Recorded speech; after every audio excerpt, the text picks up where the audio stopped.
Can I have slides? Yeah, thank you. Um, my name is Nikita. I'm from Tartu. I'm from company named Plumbr. Please don't throw that at me during the presentation. And today I will talk about, well, more or less random topics. If you have seen the subtitle of the talk, Random Rant from Old Engineer. So my first disclaimer, this is my opinions. I don't claim them to be true, but in my 20 years in the industry, I'm not sure that I have gathered some experience, but I certainly have gathered some opinions. So I have some opinions, some of them are very strong, and I will share them today with you. If you disagree with me, that's totally okay. You are welcome to share them with me. Your opinions are very important to me, and I will send them directly to DevNull, because that's opinion. You are free to implement, to hear or not to hear, to ignore, to argue. I will be happy to argue with you about that, but it's your decision what to do about that later on. Okay, so I have programmed for like 25 years. I was pretty scared when I have written this slide because I have realized 25 years, so I'm old. 20 years I programmed for money. 18 years more or less on biggish projects. I worked in web media / Nortel. So I have seen different projects. Government, telecom, healthcare, good, fun, doomed, terrible. From all that, pits of misery and shiny haze of fun, I will tell you some of that. Opinions. Yeah, so, new projects. Everybody likes new projects, or I think that. If you have a clean project, only one build.gradle file on your project, or POM.xml, or what do you have, you are free. You can use every library you want, you can use every technology you want. It's like nirvana. Well, you can do anything, everybody likes. So everybody thinks on the start of a new project that this time we will do better. Now we know how to do projects, now we know how to develop stuff, now we'll do better. We will pick the right technology, not just this time, God forbid. We will use the exactly right project management. We will use exactly right infrastructure. We have hired 2 DevOps guys. We have continuous integration. That will be perfect project. New projects are good. Everybody like that. On the other side of the story, we have legacy projects. It's like, oh, I hate this shit, this legacy project. The developers who have written that 5 years ago and who have promptly leave the company, they were idiots. We are good guys, they were idiots. We hate legacy projects. Well, more or less, we use legacy as a swear word. So that, well, okay, that's legacy. Let's throw it away and let's start with the new project. Let's rewrite all this from the scratch now the right way. Because that's legacy, that's beyond repair. There is one problem with legacy projects. And one big secret about legacy projects, which explains perfectly why they still exist. Why everyone in our career who worked more like a couple of years, they have been to some project which was called legacy. Does anybody know the secret? Why legacy projects leave? You have seen the slide.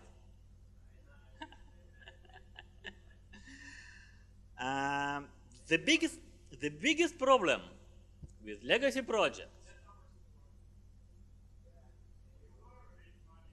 Exactly.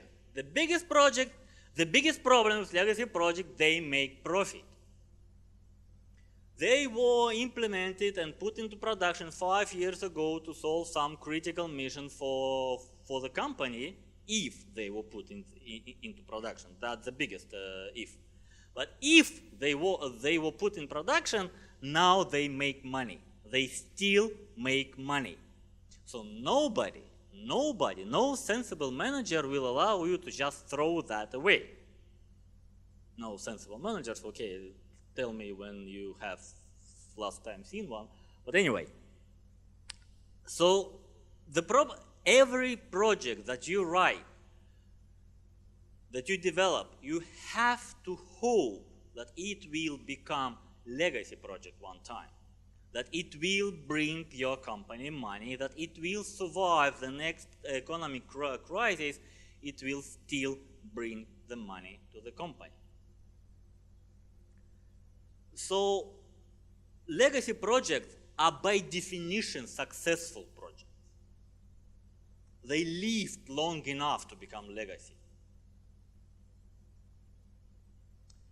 That means that every code that you should want to write, because if you want to write just throw away code, okay, please, but that's not in the business. When you work for somebody, when you write code for somebody, your wish, your aspiration, your desire should be to write the code that will become legacy sometime, that will be profitable. Which means that the majority of good projects are in maintenance mode. That maintenance may mean major reworking, refactoring, rehauls, but anyway, it's maintenance. It's maintenance. It's supporting already existing code and changing already existing code. Like 40 or maybe already 50 years ago, when this book was written, Structure and Interpretation of Computer Programs, programs must be written for people to read and only occasionally or incidentally for machines to execute. You write your code not for your compiler, you write your code not for your Amazon server. You write your code for your current colleagues and for your future colleagues. You write your code for people. So, we all know the notion of technical debt. It's like an umbrella term, but we call code that we don't like and that somebody have written 2 years ago or 2 weeks ago. And how many of you have told your project manager or your architect or anybody in the senior position, after this release, we will need 2 weeks to clean up the shit? How many of you? Well, the time period is arbitrary. We need X time to clean up. How many of you have tried to negotiate or haggle 10% of all our development time should be spent on technical debt elimination? Huh? Okay, glad to see I'm not the only stupid one. Now, from my 25 years of experience, let me tell you that, okay, no manager will be happy about that. That's no news for you. But the thing is, I am a developer, and I still think now that that manager is correct. Because what it really means when you ask, give me more time for technical debt elimination, that means that I have done a crappy job and now I ask you for more time to fix that. I have to quit. Yeah.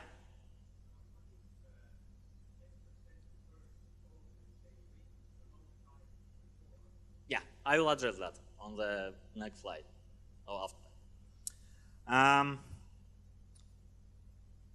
Where was I? Yeah.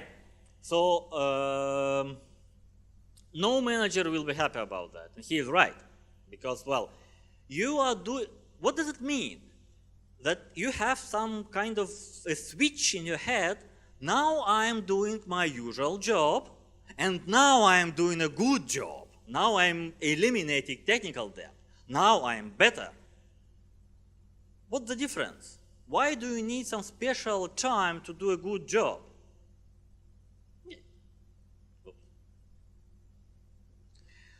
So, if you produced bad code, if you produced technical debt, if you produced, and if somebody else produced that, those idiots who left the company 5 years ago. Let's talk about that a little bit later, but if you produced a bad code and now have the balls, sorry ladies, and now have the nerve to ask your manager, give me more time now to fix my own mistakes, that doesn't cut it. Don't do that.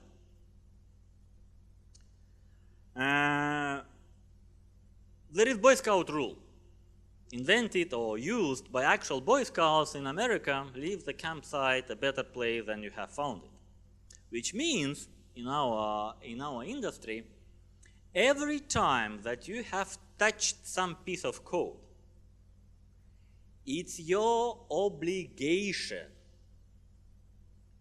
to leave that code a little bit better. At least fix that typo, put the comma right, or write the comment, rename the variable, extract the method, create a new class, make a code a little bit better. That's every time that you touch some code.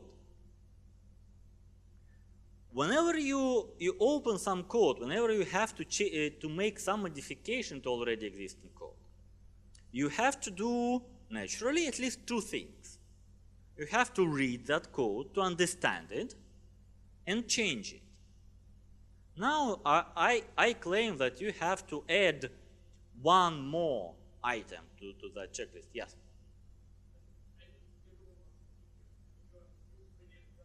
Yeah.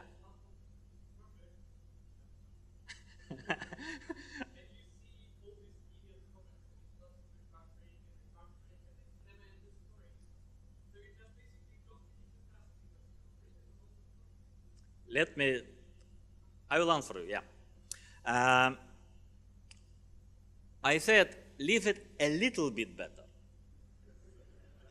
The point being that in every project, you have the field of rabbit holes. You don't want to go deep into the rabbit hole every time you open a class or a file, whatever. Leave it a little bit better. 10% better. That would be enough. 5%, 1%, 15%, doesn't matter. The point being, okay, you are not a doctor, so the rules don't make harm. Maybe it doesn't apply to you, but don't make harm to already existing code. Leave it better, or at least not worse. If you go deep into that rabbit hole and start refactoring for 2 days, then your manager will be angry on you, and he will be right. But if you spend 15 more minutes to making some cleanup, then in time, when everybody in the project spends 15 more minutes a day or a week, doesn't matter, to make something better with time, and we have plenty of time. We speak about legacy projects. They live years and years. We have time. You can start make a real difference.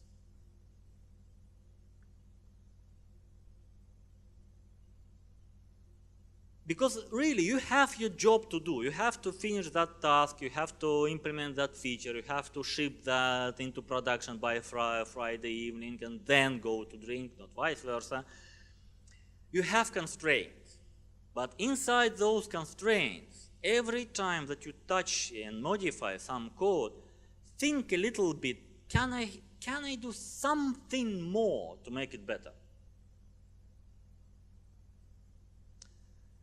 And my claim, which is backed by very rigorous scientific analysis, which means that I looked in the ceiling and thought, that the majority of improvements can be done in tiny steps, given enough time. That doesn't harm your project velocity so much, but little by little it makes your project a little bit better. Of course, some changes are too big. Like, well, I have spent last 4 months changing one of the reworking one of the project. But if you have so big problems, even business can spot them. Even business people can understand something is fishy there and we have to do something. But from my experience, we developers like to explode things. A lot more problems that we think can be solved just in our day-to-day job without let's throw it away and rewrite that from the scratch.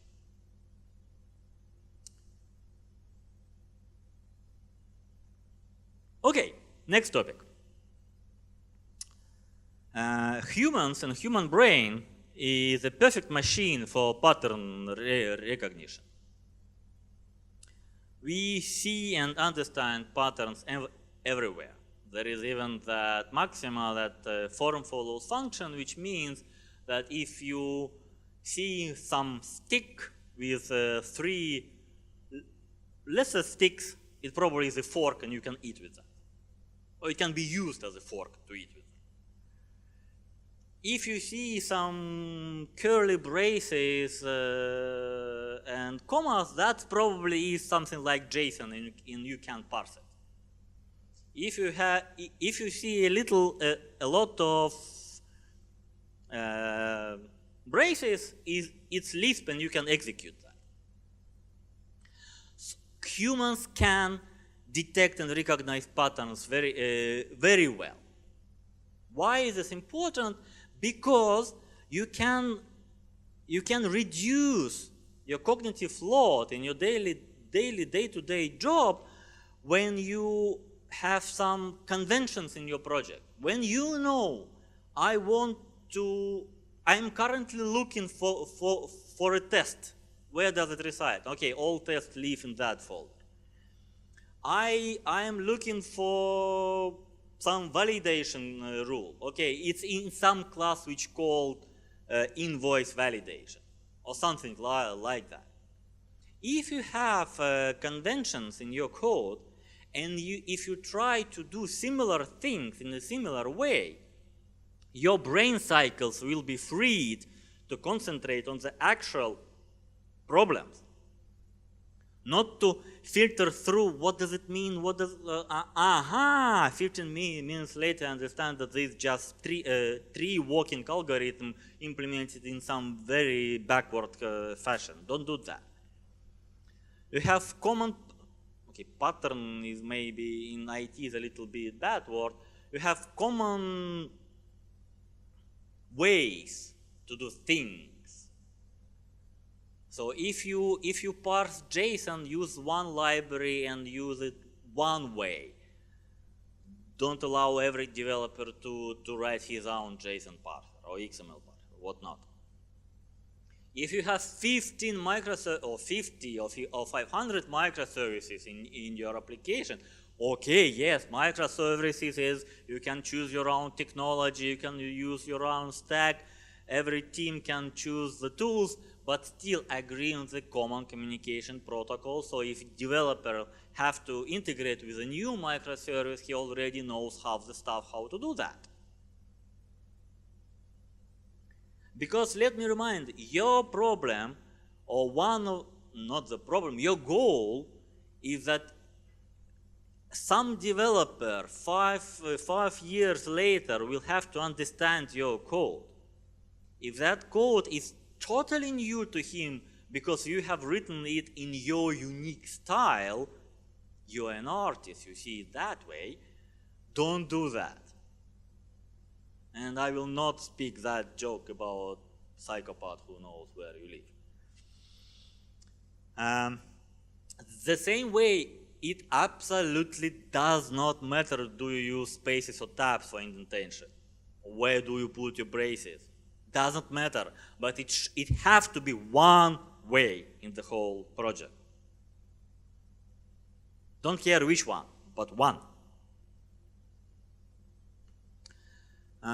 Because patterns and conventions give you two things. First of all, you can find things faster. You know what to look for. On other side, you know what to skip. Because if you know, okay, this class is walking the tree, then you can skip that whole walking the tree stuff and concentrate on this particular what you are doing on every node.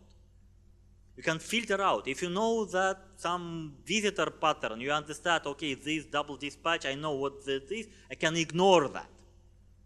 I don't need to read and understand that. Because let me remind you, your goal is to make that code maintainable, which means your goal is to make that code readable and understandable. Okay, next. When we are new developers, we know few things, we write simple code, we write straightforward code, then we learn. We read books, we visit conferences, we hear some smartish guy speaking to you from the stage. Now you know how the professionals do it. Let's put visitor pattern here, let's put double dispatch here, let's use streams here, here we need Kafka, here let's split our monolith to microservices, now we need reactive. Let's do it. We are now professionals, we know how to do stuff. Again, bullshit. It's easy to write simple code for simple problems. It's quite easy to write complex code for complex projects. You just throw random lines of code on it until either your tests pass, your deadline hits, or your company dissolves. That's easy. The problem, the hard part, is to write simple code for hard problems. That will not come naturally. You have to have that goal in mind. Okay, you know that TDD cycle. You write a test, you write a code, your test is green, you now refactor. And you refactor, and the problem is, not the problem is,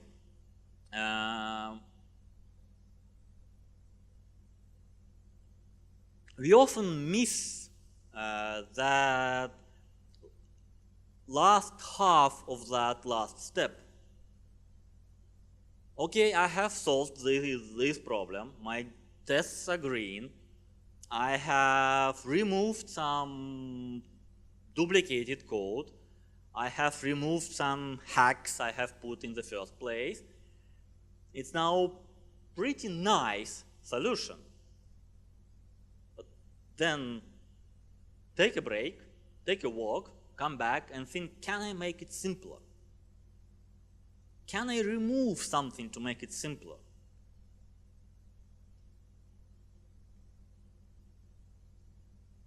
Some smart guy said this. Everything should be made as simple as possible, but not simpler. He knew his stuff. If somebody doesn't know, that's Albert Einstein. And some other smart guy said this. Perfection is achieved not when there is nothing more to add, but when there is nothing left to take away. That's Antoine de Saint-Exupéry. You have to think, you have to have that wish, that desire, can I make this code simpler? Because simpler code is simpler to read, simpler to understand, simpler to maintain, simpler to change. And I have forgotten to put one more quote here. You can write program so simple that there is obviously no bugs, or you can write program so complicated that there are no obvious bugs. So choose which side are you on. That one which have cookies or that one which have simple code. Think and try. That's probably one of the most important messages from me today. Try to write not clever code, but simple code. When you learned that Stream API a couple of years ago, Java 8, if you're Java developers, if not, ignore me, don't rewrite everything to streams. You learned that reactive on the last conference. Don't rewrite everything to reactive. By the way, who is reactive guy here? No, good. Okay, simple topic. If you read some code, and in order to understand it, you have to jump back and forth between 5 classes or 15 files. What does it tell you? By now you should know already. It's a bad code. The more you have to jump around, to look around, to search, to hold in your head at once, the worse the code is. Ideally, you read the function and you have everything in your screen to understand what this function does. Or you read your class or one file and you understand it. Or at least you read your one package and there is everything that is needed to understand that package. If you need to read the source code of 3 microservices to understand one feature, well, God bless you. Been that, done that. Okay. Ubiquitous language. I hate this word in English. But who has heard of the term domain-driven design, not development, design? Good. Who knows what does it mean? Good. In simpler terms, for the topic of today's discussion, this means use the same language as your business people. Whether those business people are your manager, your client, doesn't matter, speak the same language. If your client speaks about invoices, but you speak that strange paper with numbers on it, you will have problems.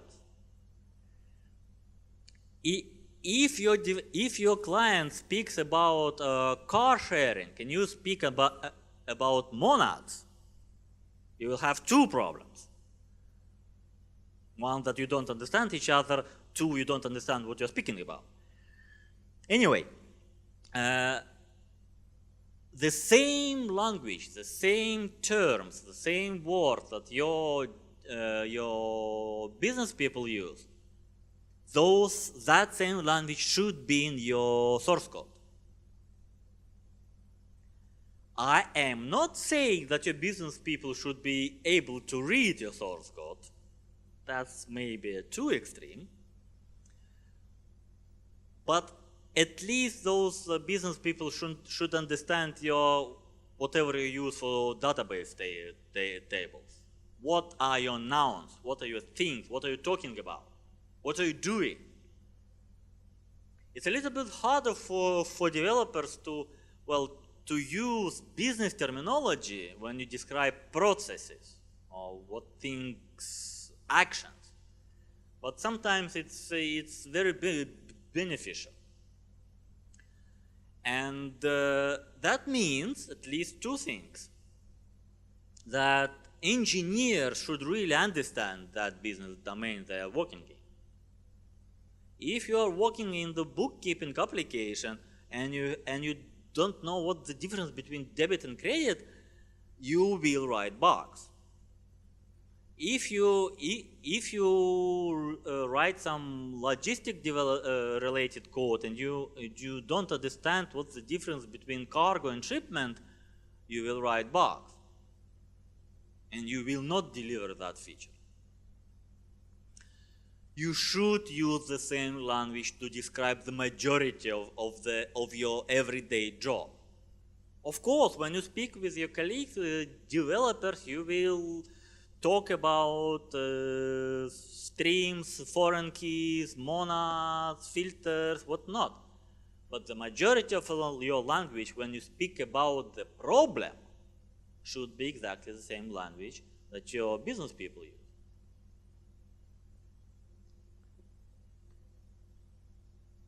And don't be afraid to change your code when you understand that your business has changed.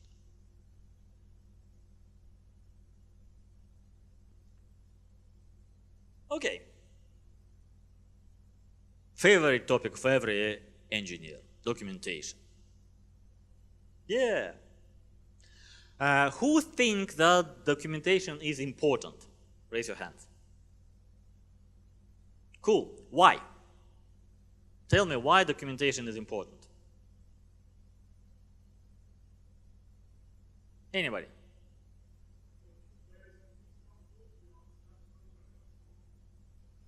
That's problem statement. Okay, good. Anything else?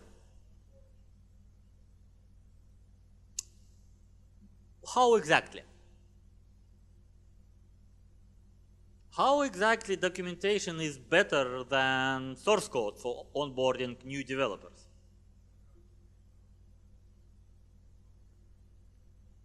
To understand what?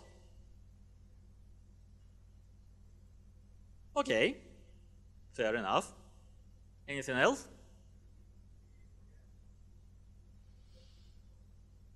But there is source code.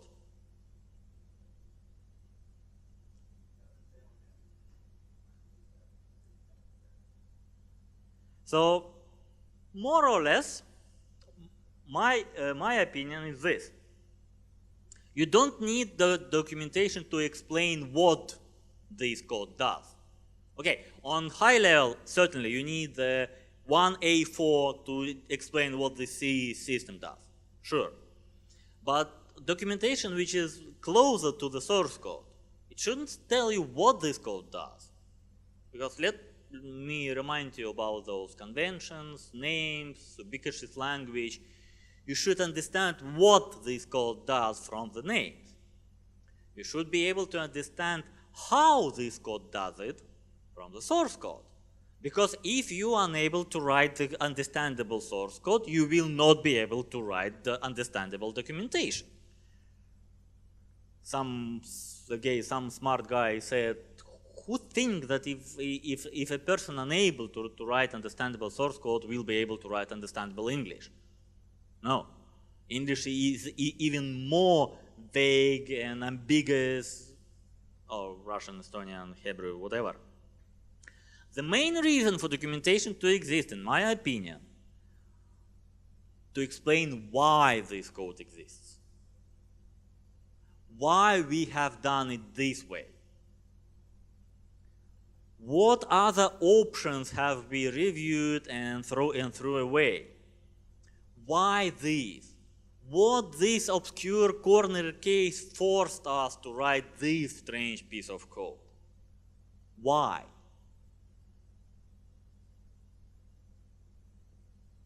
That's the main, in my opinion, not the only, but the main reason to write documentation. From other perspective, for example, if we are talking about our DevOps hire, who have to understand at 4 a.m. in the morning why the microservice is misbehaving, this how documentation will be extremely important. How does it communicate with other services? How does it work? That will be extremely important. But I'm a developer, I think from the developer's point of view, and from the developer's point of view, when I look at some source code, documentation that I want to find there is why this strange piece of code is written this way. Why? It's totally brain-free, you should have done it this way. Why you haven't just did these simple things? Because of the reasons, because of that support case, because of that corner case, because of that buggy library, etc., etc., etc. That's why this code is written that way.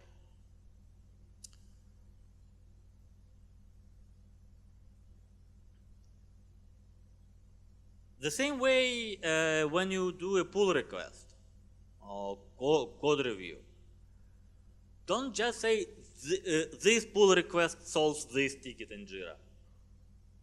Explain how, why. And very good document to have in your project is some sort of history or log of what were our architectural decisions and why. Why have we chosen microservices? Why have we chosen Kafka? Why have we chosen Protobuf? Why have we chosen Angular and not reactive? Why have we chosen this and not that? Because. Okay, now, fitness functions. That's not about sport, that's not about gym. Fitness function is some description of some aspect of your project or architecture that you deem important for any reason. That some more or less formal description. It can be functional, it can be technical, it can be legal. We are allowed only to use non-GPL compatible licenses, whatnot. This idea comes from this book, very good book, like 150 pages, quite small one. And I bought it just, well, in case. But in fact, I quite enjoyed this book. I was afraid it will be like too high-level, visionarily, vague, cloudy thingy. Very good book. So fitness function allows you to formally describe in some way what is important for your project.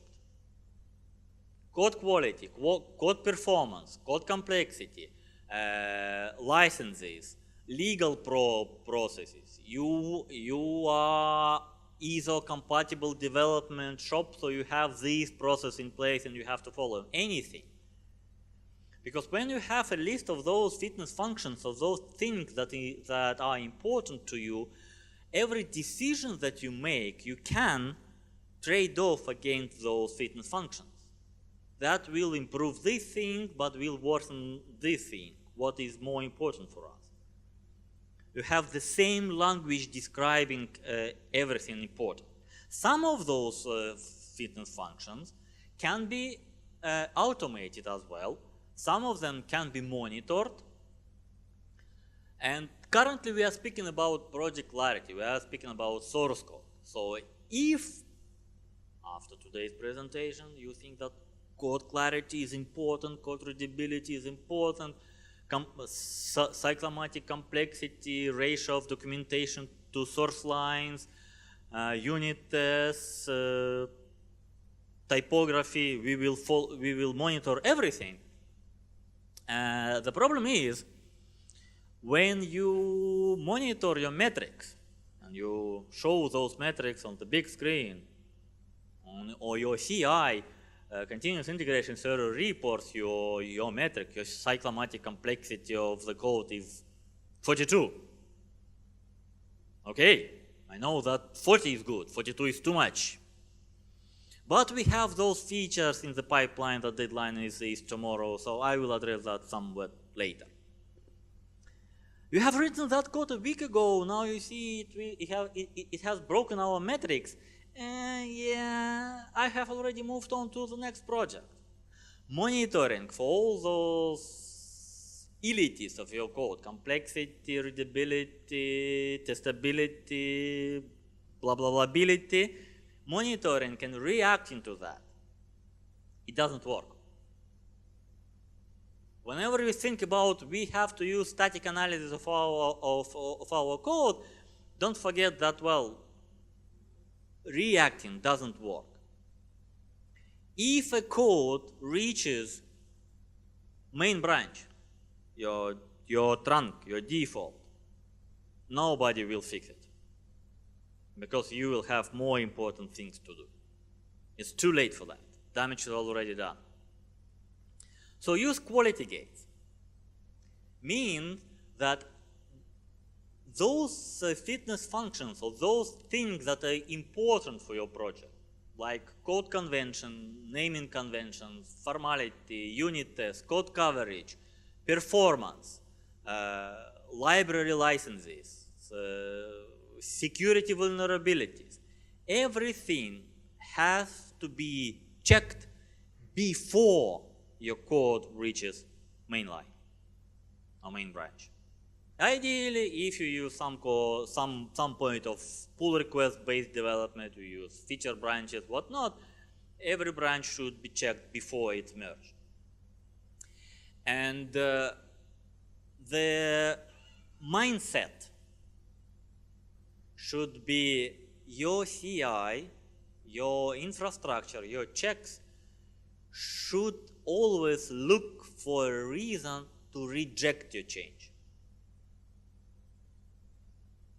It's quality gate. It's not something like, okay, can we put that into mainline? No, maybe if you fix these 2 bugs, we can squint a little bit and it will be quite okay. No. If you have one violation of your rule, reject. One test fails, reject. One typo in your code, reject. You always have to look for reasons to reject your changes if they don't satisfy your criteria. Because then developer will be quite motivated to fix it. When it's merged, gone. And you can check everything. Security vulnerability, spelling, code complexity. Are your unit tests fast enough? Unit tests run longer than 2 minutes. Reject this change. I don't care how, but fix it. Reject. It will not reach the main line. Code structure, cyclic dependencies, formatting, YAML syntax, JavaScript links, whatnot.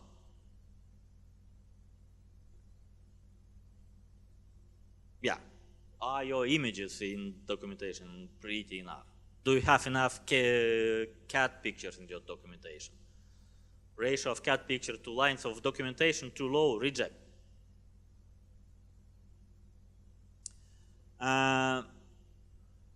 When you try to do this trick in any already existing project, you will have like 10,000 of violations. It's absolutely depressing. What's the right solution? If you read the slides, you know. If you don't read the slides, then let's start a 2-month-long project of fixing all those violations. Manager will look at you and will call the ambulance.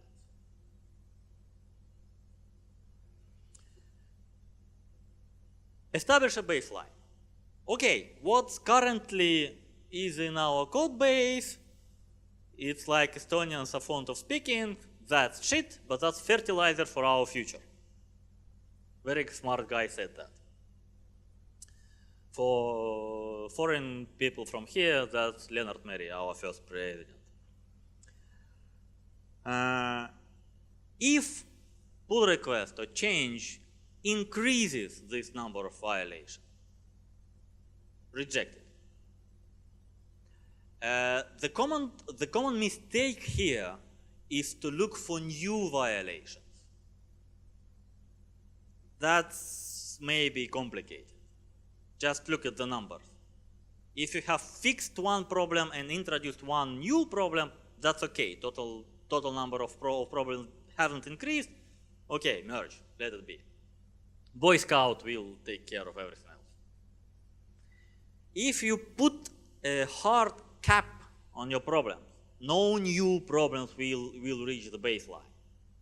And you're already always improving your existing code, then that number will decrease this time. Quite easy. Nothing disruptive. Again, day-to-day job. You as a developer are responsible for your day-to-day job to be good, quality, right, craftsmanship, blah, blah, blah. Make a good job. And of course, every developer should be able to run all those checks locally. Because if developer have to commit, make a pull request, and then continuous integration server will tell you tomorrow that you have a typo, your developers will not be happy. Okay. And of course, the ultimate litmus test of your change is code review.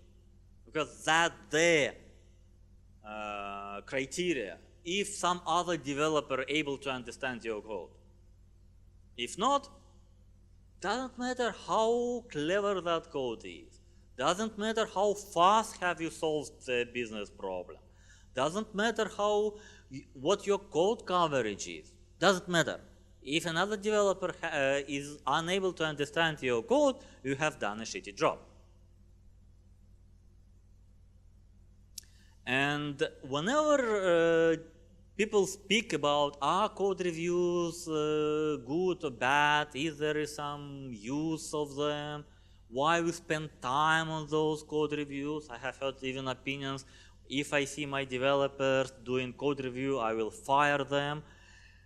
For me, code reviews are needed at least for one reason. That's a point in time when you can collaborate with your colleagues and think together, can we make this code simpler? Can somebody with fresh perspective propose to you a simpler solution to this very problem? So whenever you make a code review, you're reviewing the code of your colleagues. Don't look only of business rules are okay, syntax is okay, that comma is in the wrong place. Think, can you understand? Can you make it simpler?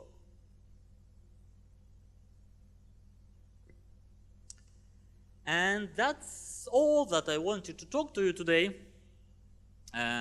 Please feel free to tell me how good my talk was or how bad. If you have any questions, I will be happy to answer. I will be here. You can ask me. You can tell me why I was wrong. But so far, thank you for your attention.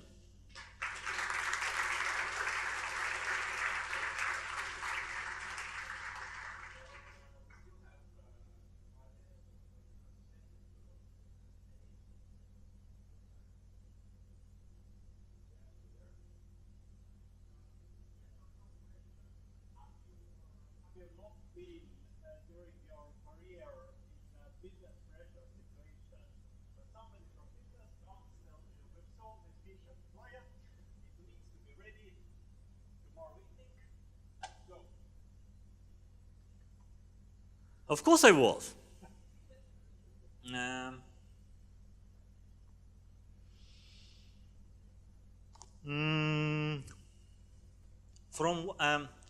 I know the answer I want to give you. Yeah, well, I of course succumbed to that pressure. I did crappy job, but there is a term, mortgage-driven development.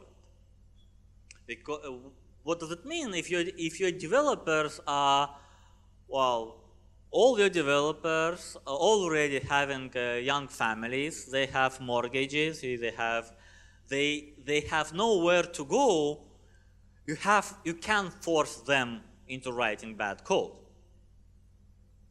But honestly, somewhere you have to draw the line. You don't want to be that developer from Volkswagen.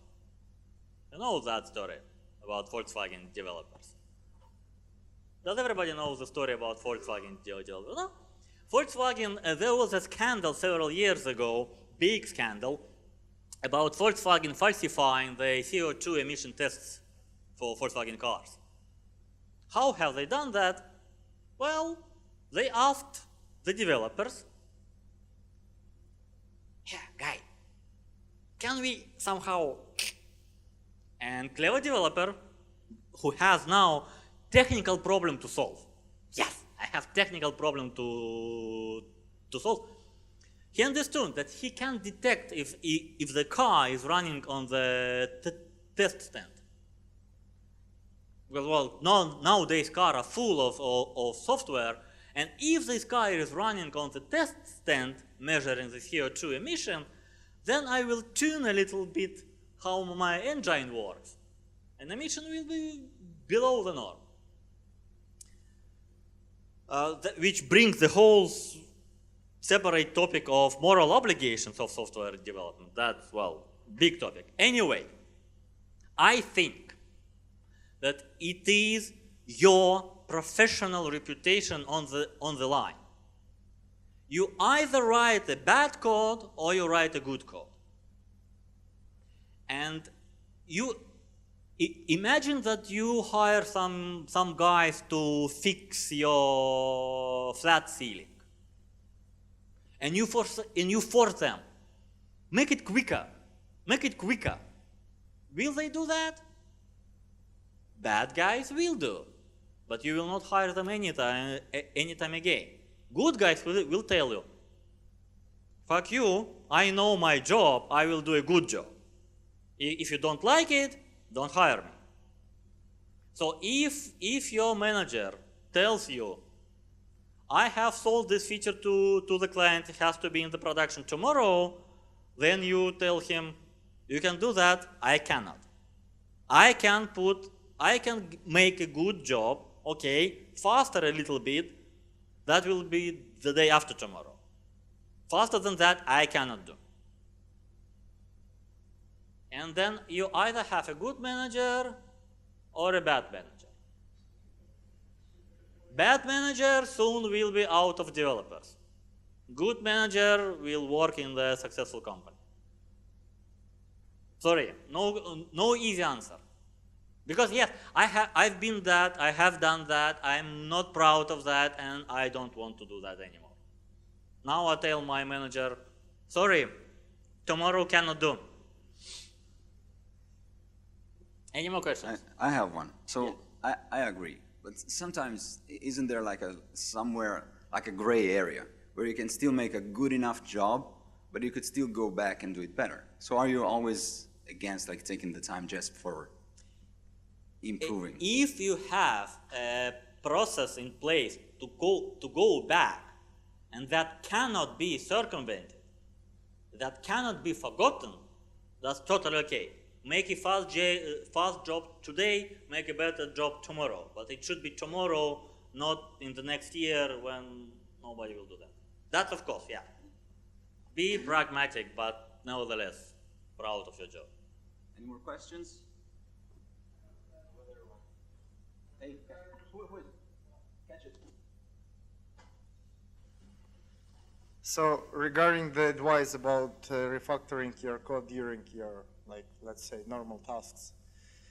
If I refactor my code for half a year for 15 minutes a day, how do I actually know that this refactored code is better than this legacy code? In half a year, it won't be. Let's say for 1 day. How do I measure that?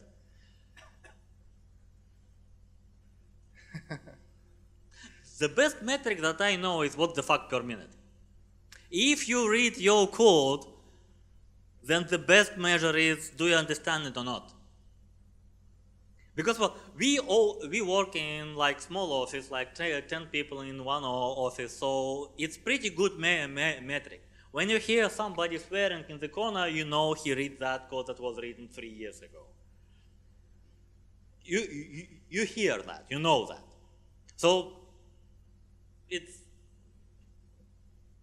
very hard to put objective metric to that. You can have some of them, but essentially it's if you have to change that code that you have written a year ago, is it easy for you? If it is, you did a good job last year. If not, next year better. But if this watt effect per minute rate grows, then you are doing bad job. Or your team is doing bad job. Thank you.